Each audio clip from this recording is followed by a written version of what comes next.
Hey there, heroes! It's Hero Girl again with another episode of the Brewers blog series. If you're not familiar, this is the series where I record collection progress, deck progress, any sort of news and thoughts and notes that I have regarding the previous season of Magic the Gathering Arena. Specifically for Brawl. Brawl videos tend to not really have a structure that they can follow as far as formats, so in an effort to try and do something different, I am doing this series. Hopefully, you'll enjoy it. So, getting right into things, this is Aetherdrift season. We're recording this a week from the release of Dragonstorm, and we're also recording this on my birthday, April 1st. You can tell because the staff of Arena have given us a very, very fun, and I'm saying that in quotes, card frame here. I don't, I get the joke. It's a great joke. I love this bit. In principle, actually looking at the border is making me so angry right now. And I've got a stream tonight, so oh god, it's gonna be fucking awful. Anyway, let's go ahead and take a look at some of the rares that I've got. I've already gone ahead and added the rares from Aetherdrift that I was not able to get. So this is actually really interesting. I actually got a ton of the cards from Aetherdrift that I've already wanted. There's still a couple that I'm missing. Mostly it's the higher ranked vehicles, and even then on the mythic side, there's not a lot of rares filled out here. And partially that's going to be because I just did not do a lot of crafting this season. I got plenty of booster pack rewards, and some of that translated into getting a couple of cards off of our list. I'm mostly trying to save as many of the wild cards that I can as possible, specifically for Final Fantasy. Dragonstorm is coming out next week, and I don't really anticipate wanting to get a ton of cards out of that. Dragonstorm has not been a very exciting set for me to look at in terms of previews going. I am much more excited for Final Fantasy, and that will be my jam. I'm trying to save up as much as I can to just go all in there. The second thing is that I have also been taking a break from Arena. I have not been playing nearly as much as I have in previous seasons. We'll talk about that when we get into my records and the actual numbers of the decks that I've been playing. The other game I play on my channel is Final Fantasy XIV, and I've been doing a lot of catch-up in preparation for patch 7.2, which just dropped last week. I just cleared the normal mode raids last night. Savage is dropping today. And basically what that means is that in order to kind of hyper-focus on one forever game, I have to neglect the other one. And honestly, that's fine. That is fine by me. It is fine to take a break from Arena.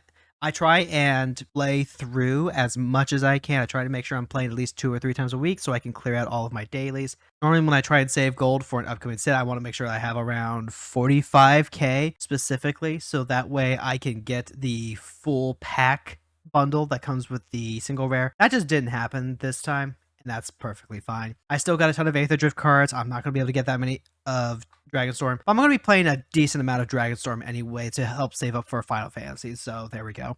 Looking really quick at my mythic list, there were some crafting. I did craft a Heart of Kiran. We pulled the Angelic Destiny. We pulled a Lumra, but there just is not as much going on. I did end up crafting a couple of cards specifically for Kalia. Razaketh is one of those to help make Kalia a little more viable and to help her out a bit. But for the most part, no, we just have not really gotten a lot of the cards that we need in order to bolster the backlog of cards that I would like to pull out. So still looking forward to a future where I can go ahead and get myself a copy of Tamio, where I can go ahead and grab a copy of Temporal Manipulation, just stuff like that. Stuff that's, generically good, helps enable more decks. Something I want to pull up because this is actually a feature that I didn't realize Untapped.gg supported. But it actually does help you track your collection progress. Currently, I have it set to unique cards since I am primarily a Brawl player, so I only have to worry about the singletons. And if you look at the set progression that I've had, Aetherdrift definitely benefited from having a ton of time between Foundations and Aetherdrift dropping. We have the whole 92.6% of the whole collection. And I've been doing fairly well in terms of collecting all the different standard sets. The only ones I really struggle with are going to be ones where it's primarily mythics or rares and mythics, like the Big Score or Aftermath. Everything else that has been in standard, I get really, really close to getting those numbers. I'm only got like 1 mythic and all will be one that I don't have yet, as well as about 7 rares. Honestly, as far as free to play goes, that's not bad.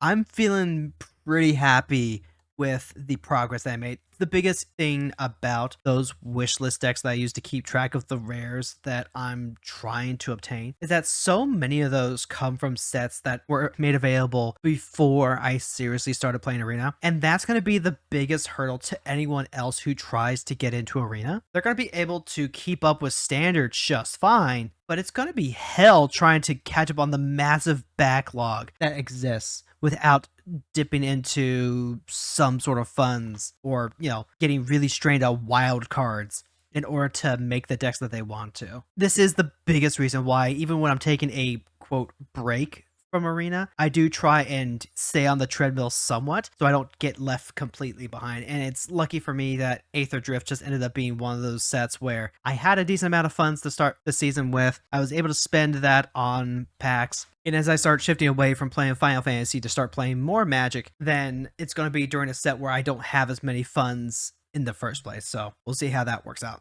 All right, and this is the part of the video where I go over the new decks that I made, and we'll be talking about some of the decks that I've been updating and changing and maintaining as well. When Aetherdrift came out, I didn't think that there would be a lot of commanders that I wanted to brew around, but Zahir Glory's Past did catch my eye as a potential replacement for Ellis Ilkor, Sadistic Pilgrim, which you actually have right here. And I've been kind of doing this thing where I take Ellis Ilkor and I replace them with other compatible commanders. This deck is very specifically a Lures of the Dream Den companion shell, and I've been trying out different ones. For example, Bartolomeu El Presidio.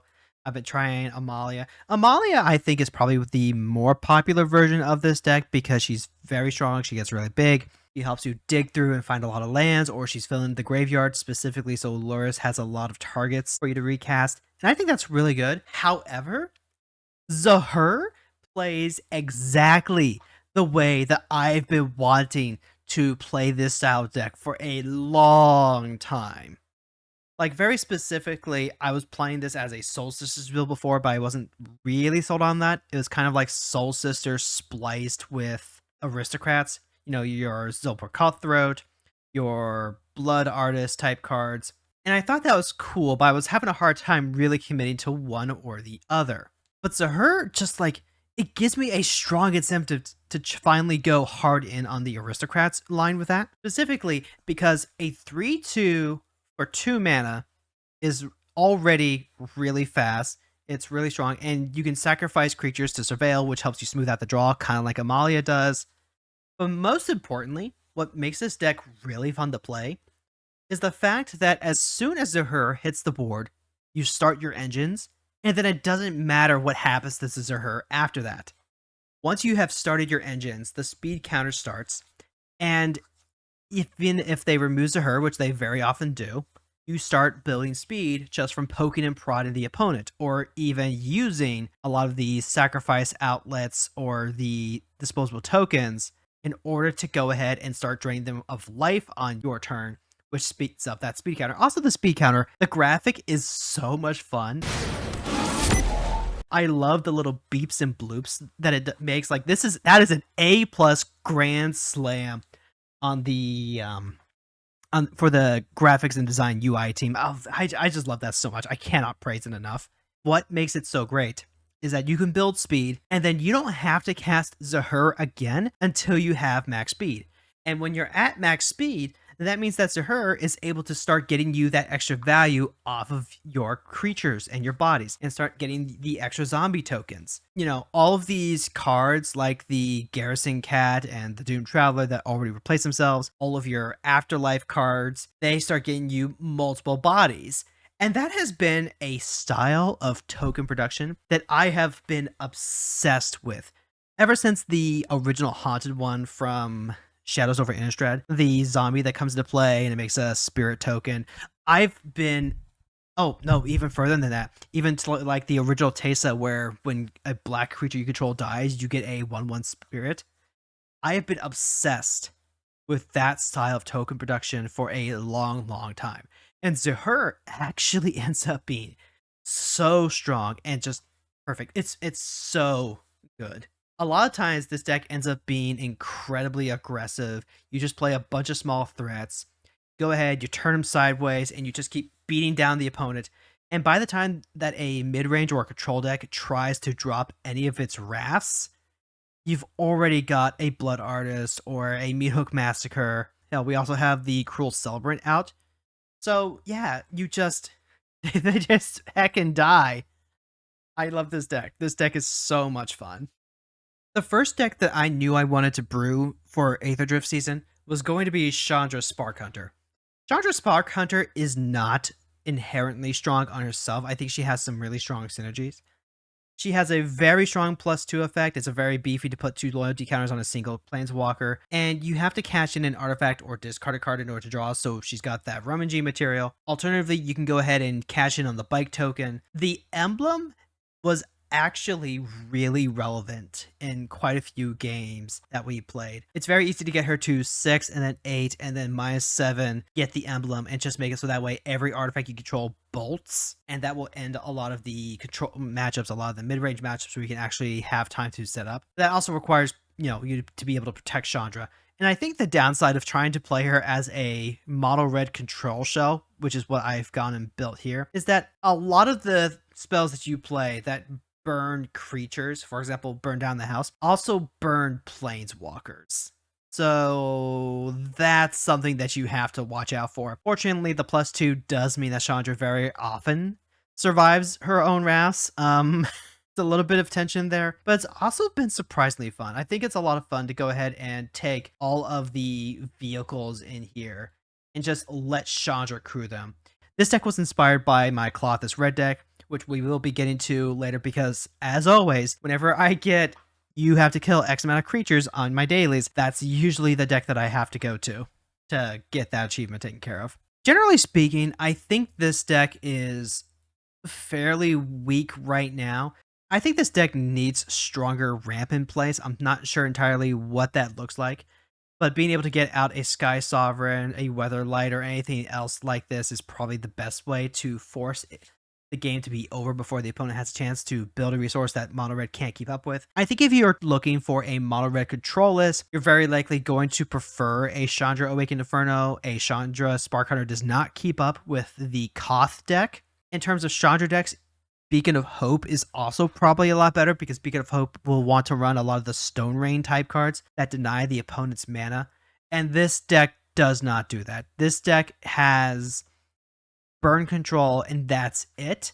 And it doesn't beat bigger green decks. That's also just kind of a weakness for red control in general though, so don't feel too bad about that. In general though, deck is fairly fun. I really enjoyed the chance to be able to do something a little different. I think if you want to play red artifacts specifically, you want to be playing Duretti. One of my goals from last season was to come up with a blue-red deck that I really enjoyed playing. Captain Howler's Sea Scourge is that blue-red deck. I have tried really fast aggro decks like Balmor, I tried Storm decks with Ral Storm Conduit, and I tried doing some of the cute pinging decks off of Electric Wall and Gutter Snipe and that sort of thing. But Captain Howler is a different beast entirely. This is such a fun combo aggro deck. And I say combo aggro deck because the way that Captain Howler works, you very often get him into play, you swing with him and multiple other creatures, probably say Evora Insatiable Air, you might have an Unctus Grim Marauder or any number of things, and you wait until your opponent goes to block. And then what happens is you choose a creature that either has trample or you give it trample with something like Temur Battle Rage. Raking Claws, Ember Cleave, these are all kind of along the same lines. There's also some evasion with Kaido Cunning Infiltrator. And what happens is that you just have so many routes and options for how you want to assign Captain Howler's ability. Captain Howler will give 2-0 for each card discarded, even if it's only in an instance of one draw. That's perfectly fine. I've seen some lists that try and go all in on discard effects, specifically things like Witch's Mark, where they try and discard a ton of cards to draw more cards. I think it's much more efficient and much more powerful to just include a ton of cycling cards like Oliphant, like Lorien Revealed, Also cards that probably wouldn't be played anywhere else, things like Curator of Mysteries, Holographic Illumination. You get to play a bunch of setup cards like Improbable Alliance, like Drake Haven. I still have not had the Brassus Tunnel Grinder really pop off yet. The play pattern for this deck: set up a card, set up something with payoff. For example, a boosted sloop. For example, a smuggler copter, just something that's going to loot the turn that you play Captain Howler. Play Captain Howler, start refilling your hand, and then you just fucking eat people. Captain Howler has 5 power. One effect, one trigger will pump him up to 7. You give him double strike off of a Teamer Battle Rage, and that's already 14 damage. And it's very likely that because you're already pushing damage, that this will just be lethal. Teamer Battle Rage plus a Forgotten Cave, for example, is very often lethal. And that is so satisfying to pull off. It's not full true combo in the sense that you can start trying to chain cards together to pull off a win out of nothing to grape shop them for 20, but it is combo in the sense that if you draw into the right enablers, if you're able to chain together some of the cycling cards, you can just win out of nowhere with some good blocks. This deck doesn't need to play a ton of counter magic. It's playing Mana Drain, it's playing Counterspell because those are just factual good cards. It's playing some tempo stuff like Wash Away, Stubborn Denial, and then there's cards like Fading Hope, again, for tempo reasons. Another upside of playing a lot of these cheap cycling cards is that you get a lot of agency to make micro decisions that help you dig to whatever it is. It's not just the fact that you're using Captain Howler, it's that you have to make decisions about how soon you're going to cycle these cards away. Do I want to hold Lorium Revealed so I can trigger Captain Howler? Is it better to play it as a draw 3? Do I cycle it early so I can go ahead and guarantee my land drop? Having a lot of those micro decisions are so much fun for me, and I think that's the key to building a collection of decks that are going to keep me fun and engaged long term. It is an aggro deck centered around Captain Howler, and it just takes a bite out of people. It really has that feeling. It is so much fun. This is absolutely the blue-red deck that I want to be playing. Okay, and this is where we're going to start talking about some of the decks that I've had before, but I've been able to play again and get some more reps with the deck and refine the deck a bit. And to kick things off, it's always going to be Kaalia of the Vast. I mentioned before that I think Kaalia struggles a lot because she's 4 mana for a 2/2. That is an incredibly fragile body, and I maintain that. However, the current iteration of the deck is feeling pretty good. I played this deck on stream, and while I did make a ton of misplays, partially because I was EP and all that, late night streaming will do that to you, I did end up crafting some cards to really help her out. So I already mentioned in the collection segment that I made Razaketh just to give her some additional targets, but I did end up crafting a Persist and Emperor of Bones, and having these additional reanimator options has helped out a lot. Assemble from Parts is probably one of my favorite alchemy designs. It's a 1 mana instant that goes onto a 3 mana sorcery effect, and it doesn't even exile the creature that you're using to make the copy. It just shuffles the card back into your deck, and I adore that. I have so many bad feels about exiling cards from my graveyard forever. I need to get over that. But the fact that Assemble from Parts says, hey, no, it's fine, you can get this card back later, I just love that so much. I have used that to get back a Valgavoth Terror Eater and have seen the opponent scoop to that. Another thing that I think has helped this deck a lot is including more ways to cheat these cards in. The infamous Cruel Claw is a card that gets played a lot in this style of deck, where instead of Angels, Demons, and Dragons, you're cheating in Embercool and Ulamog and Bolas' Citadel and all those giant massive spells on their own. Additionally, the cost of discarding a card rather than paying the mana cost is super synergistic with the idea that we're going to reanimate anything that was big in our hand anyway. The Cruel Claw has been a very strong number 2 for Kaalia. Other than that, I do think that Kaalia has benefited from having Chrome Mox out. Chrome Mox came out, and a lot of people in the competitive sphere of Brawl were worried that this would be a card that overtakes the meta. It's just kind of fast mana problem where sometimes a deck can get way ahead of another and then it completely invalidates the matchup. I don't think that's been the case. It's definitely helped me stabilize Kalia, but the extra card is a real cost. And I'm going to talk about that just a little bit more in the season set review. For now, though, I think Chromox is really what Kalia needed. And it has a lot of incentive to include cards like Push and Pull, which as a tricolor card makes it really ideal for putting on the Chromox and turning it into an any color type card. This was also the deck that helped me realize just how powerful Curse of Silence is. I've heard someone say that it's like getting a free kill on the opponent's commander. I don't necessarily think that's the case per se, but I do think that if you're playing a deck that is a little bit slower like Kalia, then having the extra turn to set up versus what the opponent wants to do becomes so valuable. So here's a guest surprise for you. Ash Party Crasher. This is an uncommon for Wilds of Eldraine and doesn't seriously get played as a red-white commander. All she does is she hastes and then she gets bigger when you play more stuff. I thought that kind of deck building was kind of cool. I tried building this as red-white Soul Sisters and then I just did not touch the deck again. I was going back and I was looking at red-white decks that I wanted to update, maybe take another look at. Saw Ash Party Crasher, played it a little while and realized, I could actually just include the whole energy package here now, and that would actually be pretty good. Yeah. So let's go ahead and do that. I reput the deck a little bit. Ash is still not the main commander that you want for this, but I think she's really neat.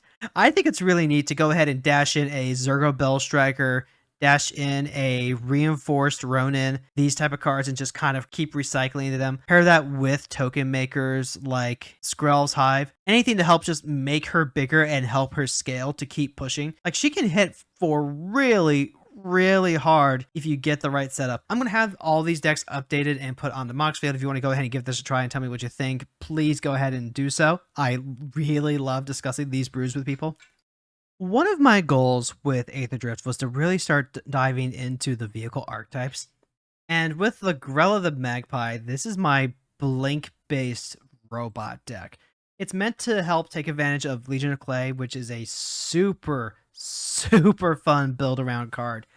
Creatures you control have trample, and then whenever one or more non-token artifacts you control enter, creatures you control perpetually get +1/+1. So you can just play Lagrella, scale up a bunch of artifacts, and then watch her get huge.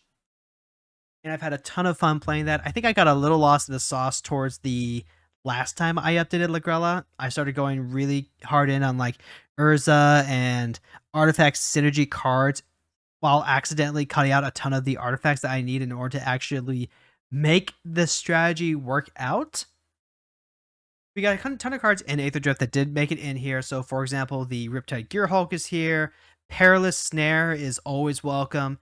I think the big addition was the Lumbering World Wagon. We played this deck on stream, and it just beat face so good. Like, Crew 4 feels like it should be a lot, but it's kind of not. Every time this thing attacks or enters, you get to search for a basic land, and then we have things and ways to blink this artifact so we could just passively get it. It's like a Solemn Simulacrum, except the value comes in ramping.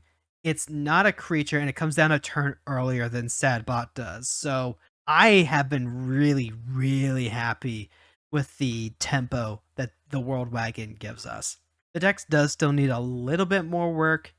I did not get a couple of the mythic level vehicles that I wanted out of Aetherdrift, which is a little disappointing. One of them is literally a +2/+2 for artifact creatures. It's what is that?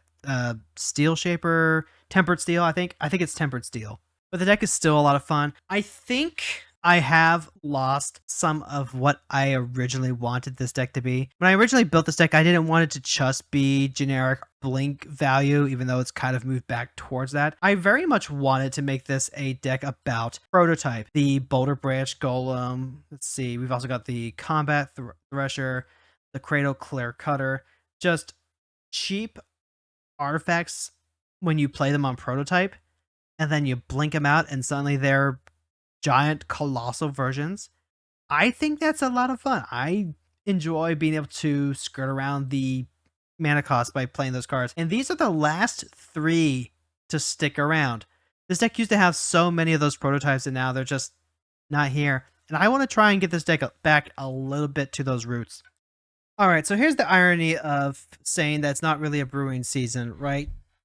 You get to the end of the season, you realize that you still have a ton of dailies to catch up on, you still have a mastery pass to catch up on, and you start looking for other things. I get a daily that says play a ton of white spells. I started looking at my white decks and I go, this isn't really doing it for me. I was also reviewing my goals on the Brewers blog from last season, which we'll get to in a later segment. And one of them was find a mono white deck that I enjoyed playing.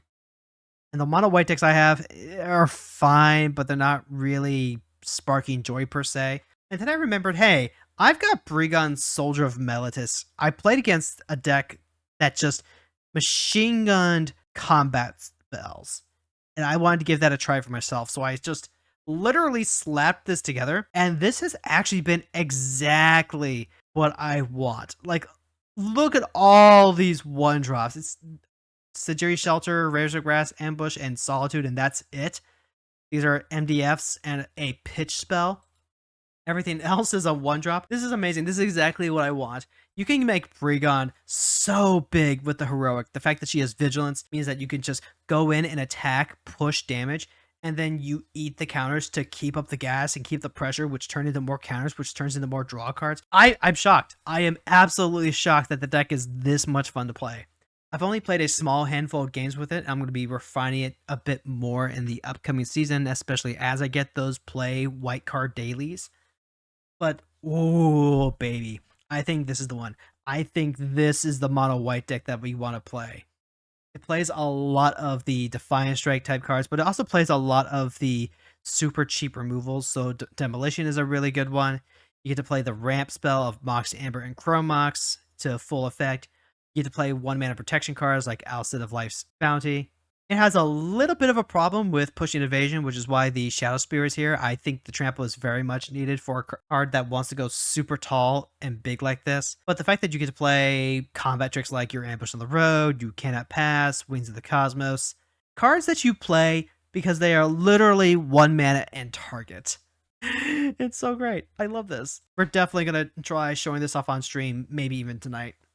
Alright, so this is the part in the video where we go ahead and we review the hard numbers and the counter trackers. I do want to disclose that this is all just my personal experience and what I am seeing on my end. Various factors, for example, who I get paired up with, what I get matched up with, are all dependent on weights in the deck and various other factors in the matchmaker that we just don't know exactly how they work. So this information is not to speculate exactly how the system works, and more to record my personal observations and experiences. I need to go ahead and include the disclaimer that I'm recording this with a week left in the season, so this is going to change slightly, but not majorly. I'm going to be playing enough to clear out the Mastery Pass, and that's about it. I'm also recording this a week before the next season starts, specifically so I have time to edit and publish this video as the season starts. So that way, next week when Dragonstorm drops, I can just relax and play with new cards, which was not the case when I started Aetherdrift, but hey, you know what? That's how life goes sometimes. We're learning and getting the workflow down. With that being said, Aetherdrift season ended up being fairly even. It was a good season for me to go ahead and take a break, and I did not do as much brewing, so my win percentage is actually about even. It's about exactly what WotC wants it to be, which is about that 50% margin, 116 to 113. Last season for Foundations, I went 207 and 294. That was over 500 games where I had a 41% win rate. So much stronger performance here where I'm not brewing as many risky builds. All right, we're going to go ahead and sort this by most played. Most played by far was Captain Howler. I've already mentioned how much fun this deck was to play, but hopefully this shows exactly how much I loved playing this deck. 56% win rating, 20 and 16. Like I said earlier, this is the deck I want to play when I have to play blue-red. It just feels so good, and if I can replicate that feeling in some of the other colors, well then boy howdy, I think we have I think the deck identities are going to sort themselves out. Zahur was actually, I think, the most successful deck that I brewed and played with last season. 19-7s, 73% win rate. We can go ahead and click on that to take a look at the numbers themselves. One of my goals for this season was to be less precious with Kalia. I think I've achieved that. Kalia currently sitting at a 52% win rate, 13 and 12. I had a lot of fun playing her this season. That's all it really comes down to. Even against the Catchermost decks, where we're gonna see so much graveyard hate, you can see that the win percentage fell down. Sometimes we just could not keep up with. But if we got into a scenario where we could resolve a Grizzlebrand or a Valgoroth or something like that, we could usually stabilize. As you can see, Chandra was not particularly great. Definitely not one of my better brews, but kind of an interesting deck and fun to play with. Rith really struggled. This was a meta where she got paired up against Ketramos a lot. In fact, we can actually go ahead and take a look at that. White, black. Okay, so it wasn't Ketramos. No, it was actually just straight up control. The decks that I was trying to beat just got like fucking outgunned. And I'm pretty sure a decent amount of the Grixis control decks that we were matched up against were Marchesa decks. I think if it's Bolas specifically, Rith can do okay, but Marchesa just does such a good job of keeping up in terms of value. It was so hard to get through her. It doesn't help the fact that she has 4 toughness, and since Rith is a burn-based deck, she really needs to be able to just like keep cards off the board. By contrast, Klothys did a-okay. I think Klothys has struggled in previous seasons. This time was not the case. In fact, I was playing Klothys last night to clear off some dailies, and that still felt pretty good. There were some touch and go scenarios where I thought she would be overrun, but no, as long as the deck doesn't get matched up against really big green creatures, she'll grind out the win most of the time. Mono Black Zombies continues to struggle. Lagrella got about half and half win rate. There was a point where Squee was just like tanking really, really hard. Felt like we were just spinning our wheels, but Squee ended up doing a-okay. Part of my quest to play mono white deck more was to play Giada. I don't know what it is. I love Angels. I do not enjoy the play pattern of Giada, of just play Giada, play Angel, make big Angels, just play out creatures and just turn them sideways. I don't know what it is. I just don't enjoy that play pattern. It's a little too simple. I kept playing Titania in order to get my green dailies. She did not have a great showing, but hey, you know what? This is a deck that I have continued to enjoy playing even when I lose, as long as, you know, I remember to keep hands that are fast enough to keep up with what I get matched up against. And that has been the biggest issue, is just bad mulligan decisions. Freegun, currently 3-0. And then just like a lot of the one-off decks that we ended up playing throughout the season. We only ever played the Werebear one time, so there we go. Alright, so real quick, here's the season in review. I'm going to take a look at some of the commanders and just give my general thoughts. I'm not going to review every commander, but I do have some thoughts on the ones that I have not talked about just yet. The first one that I want to touch upon is Ketramos, the New Dawn.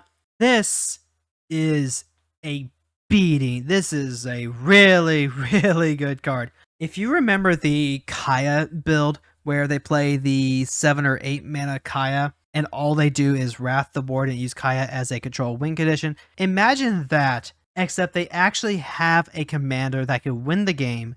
They could win a little bit more faster. The commander is a lot more resilient and also draws them infinitely more cards. Ketramos plays a lot like Marchesa in that they only need to get one card, like a Scrabbling Claws, that exiles cards from your graveyard and it turns into draw and gas. And it solves the problem with control decks really, really efficiently. One of the issues with the Kaya build was there were some scenarios where if they didn't see their draw spells, or if you dealt with their draw engines like their Phyrexian Arena, then they just would run out of gas and you could hit them really, really hard. You could also just completely outrace them by dropping a bunch of idiots and turning them sideways and docking them to death. Ketramos does not have that issue. Once they hit the threshold to turn Ketramos on, Ketramos is a life-linking beater. Ketramos will make it so that way you can never play a Reanimator strategy. Ketramos will make it so that way if you want to do anything with your graveyard, you're shit out of luck. And yet, this card does not feel nearly as infuriating as the Kaya builds did. Like, I don't know what it is necessarily. It's probably because, you know, it's a creature that can be exiled as opposed to a hexproof planeswalker. But I haven't felt like Ketramos is overwhelmingly powerful. Like, this is nowhere near the ridiculous level that Nadu is. I think this is just a good, solid Magic card. It just happens that some of the strategies that I tried to run this season, particularly with Kalia, were hosed quite a bit by Ketchamo specifically. That's going to happen in Magic. You kind of have to pick and choose your matchups. You can't be good against everything unless you want to go like super mid-range. I've tried to do that before, but I think accepting that you get into a matchup with a Catchamos, you're probably like 80-20 against, but that's okay. If you really don't want to play the matchup, you can concede and try and re-queue. If you want to try your luck, you know what you're getting in for. You kind of know what your outs are and that this is going to be an uphill battle. So I think that is a sign of a very well-designed card. It's not like Nadu where, I play some of these decks and I just go, well, not only am I not favored in this matchup, but I am going to have a miserable time while losing. Just, it's a very strong comparison to draw, I think. One of the other commanders that I've been seeing a lot of is Medicant Core Guidelight. I think this card is fine. It's kind of like what I was saying with Zahir, where once you drop your commander and get your engines going, you don't really need to worry about replaying your commander if they get killed off until you have max speed established. Medicant is a little different though, I think.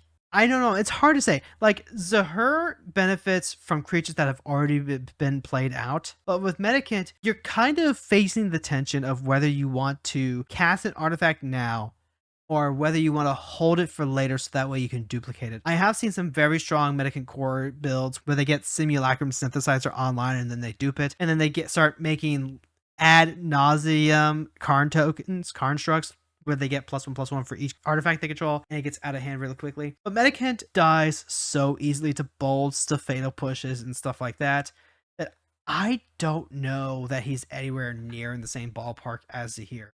Like, Zahir, you get up to max speed, and he's giving you value even if he dies. If he dies, you still get a zombie out of everything. When Medicant dies, you get an empty hole in your heart where your double Paradox engine wants to be. I've only got 2 other commanders in my notes here. The first one is Loot Pathfinder, which, oh my god, I really pulled 4 of these fuckers. Like, I do not like Orange Pikachu. I do not like that he may be the new mascot here. I just don't like this baby. I do not like him. I do not like it when a single non-planeswalker character starts making multiple appearances on cards in consecutive sets. As far as the card itself, though, I think this is fairly strong. It's probably one of the stronger teamer commanders that we've got. I did get in a matchup against this loot recently where they decked themselves because they kept trying to draw into an answer, but they couldn't. Lots of flicker, lots of draw power, no actual win conditions. It's a really bad combination to actually close out a game. The double strike, vigilance, and haste means that this is effectively a 4/4 that just will never lose the chump blockers, which I think is cool. I think it's cool that, you basically have a pseudo Lotus effect on 3 different modes. It's Boat, Ancestral Recall, and Lotus. But other than that, it's still loot, and it's one of the few times that just the character they use for this is going to sour me on the commander itself. That's whatever. The Aether Spark is a meme, but it's a good meme. Like, oh my god. I only got matched against the Aether Spark once this season. Not really surprising considering how few games I was playing. But the game that I did get matched up on, I got matched up against someone who went Thought Not Seer, play the Aether Spark, equip it, swing, 10 mana, vomit out my hand. And I went, oh, this is not how I thought the game was going to go. Okay. I've had thoughts to do the exact same thing, but as you can see, I do not have the card yet. I was planning on crafting it initially until, Final Fantasy spoilers started coming out. So go ahead and give the Aether Spark a try. I think it is very real. I think it's a very good colorless commander since it does draw and ramp and all that stuff. But, yeah. In general, I don't think Aetherdrift did too much to really affect the meta. I'm looking at a ton of the commanders, and outside of Ketchamos, there really hasn't been a lot. I did see some people playing the Verbose Host.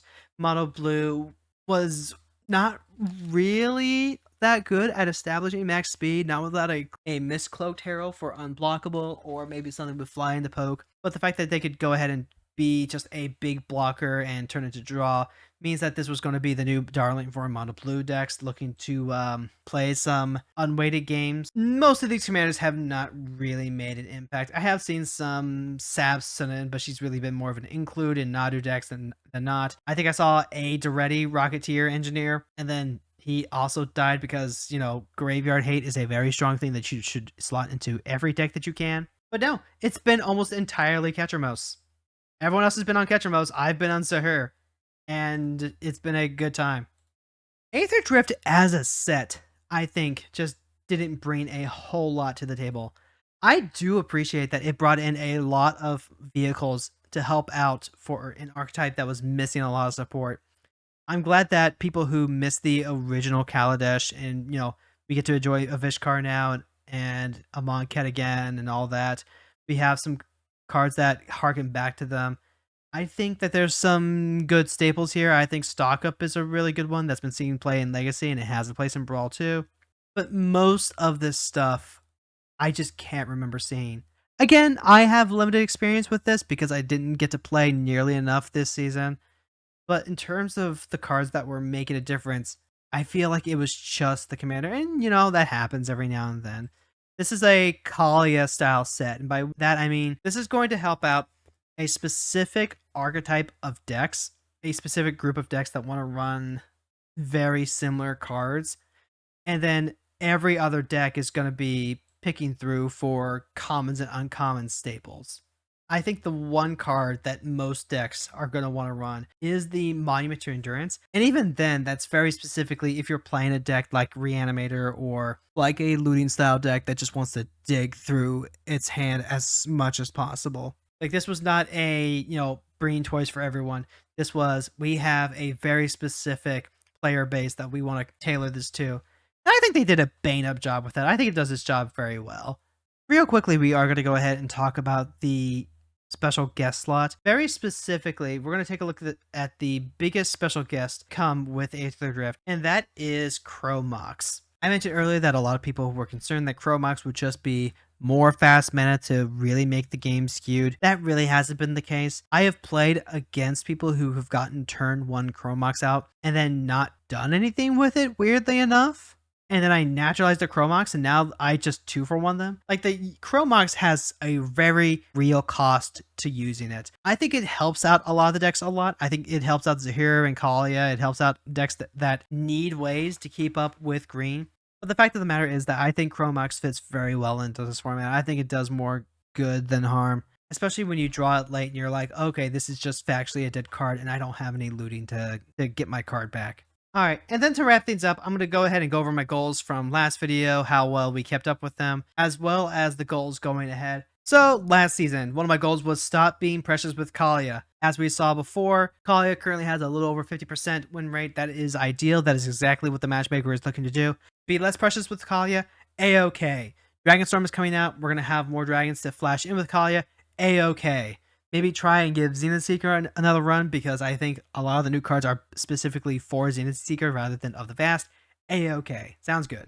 One of the goals was actually to mess around more with a build for Liliana Heretical Healer. I did not do that. I played like one game with her all of the season. Part of the reason I had that was because I saw the Crypt Caller Chariot here and I was like, oh my god, that's such sick synergy. I'm going to go ahead and do that. And then I just did not play a lot of Magic. I did want to go really hard into the vehicles. We talked about that a little bit with Lagrella. We got some more vehicles in there. We tried it with Chandra. I think the biggest miss of that goal, though, was the fact that we have Greasefane here.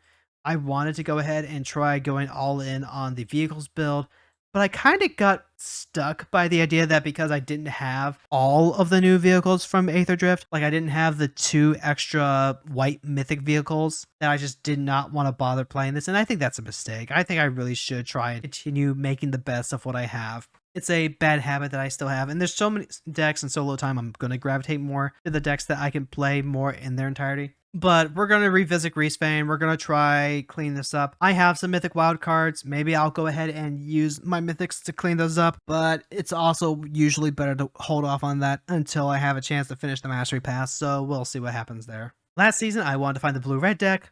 Captain Howler. Captain Howler has been the standout for that. Absolutely love this shark. One of my goals was to play mono white more and to find a mono white deck that I love. I've only played this deck like 3 times already, but it's also 3-0 and I'm really enjoying the play pattern there. The only goal that I haven't talked about already this video is that I wanted to settle on some sort of video I could make regularly. If you look over at my other channel on Freely Justice, I'm still posting shorts weekly for the movies that we watch on movie night, and I'm still looking for something to do regularly on this channel. And kind of what I've settled on for now, at least, is that I'm going to continue posting Brewers blogs at the end of each season, so that way there is something at least regularly getting posted. But I've also been working on writing a lot more essays. I have essays specifically on Arena. I have essays specifically about Final Fantasy XIV that I want to post. And I just finished writing, I think, a third essay. I'm kind of writing these ahead of time, so that way I have stuff in the pipe that I can stagger and post. These are meant to be evergreen posts.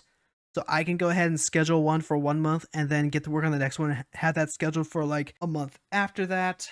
And then as we wrap this up, the goals for next season, I want to maintain progress on Kalia. I want to make sure that Kalia continues to be a deck that I play regularly and enjoy. I want to make sure that I'm updating Zenith Seeker as well. She's the other Kalia deck, and I kind of miss the style of Kalia Zenith Seeker where you can just go ahead, play Kalia, have her refill your hand with reanimation targets, and play a good solid mid-range game. I think a lot of the Omen Dragons are going to help her out a lot. This is really more of a mid-range deck with a lot of reanimation elements. And you get to play cards like Butcher the Horde and also Archangel Wrath, which really don't have a home in Kalia the Vast, and I do kind of miss these cards, so I'm going to revisit this. I said it last time and I'll say it again. The cross-section between Magic and Final Fantasy is where I think I'm going to be able to draw in a ton of viewers. I really want to capitalize on that, so I am going to try and brew as many Final Fantasy decks as possible. It's going to be a time where I feel like I'm going to have a lot of competition against a lot of the other brewing channels, a lot of the other Brawl channels as well. But a rising tide lifts all ships, and that is not a bad thing. If I have a lot of people who are looking for Final Fantasy and Magic content, and they come and see that I am a Magic streamer and I stream Final Fantasy XIV, well, that's casting the net out, and other brewers putting out those decks are also going to help me out. So, hey, you know what? Go with the rising tide. Another thing I want to do is clean up these deck lists. I've got like 89 decks currently listed. I am not playing a ton of these decks anymore. I need to clean this up. Now, it's natural to want to hold on to these decks because you're like, oh, maybe I'll play these eventually. But this is kind of taking up a lot of room. I'm going to try and play them for a little bit in this effort to farm gold for Final Fantasy. I'm going to get them updated, and then I'm going to upload them to Moxfield and delete the list off of Arena so everything is just cleaned up. And if you want to follow me on Moxfield, the link for that is going to be in the description below. I do try and make sure that all these decks get updated on Moxfield as I update them on Arena. Sometimes that gets by me though, so like if there's a deck that I have on here that you want to see more information about, for example, my Feather deck or my Gear Red Angels deck, then go ahead and drop me a comment and say, hey, do you have the updated list for this? And I'll let you know if it's been updated or not. And if it's not updated, then I will be updating it. In the meantime, I think that about wraps it up. Thank you all so much for watching. Be sure to leave and be sure to follow if you want to see those essays coming out. Until then, we'll see you next time. Same hero time, same hero channel. Later.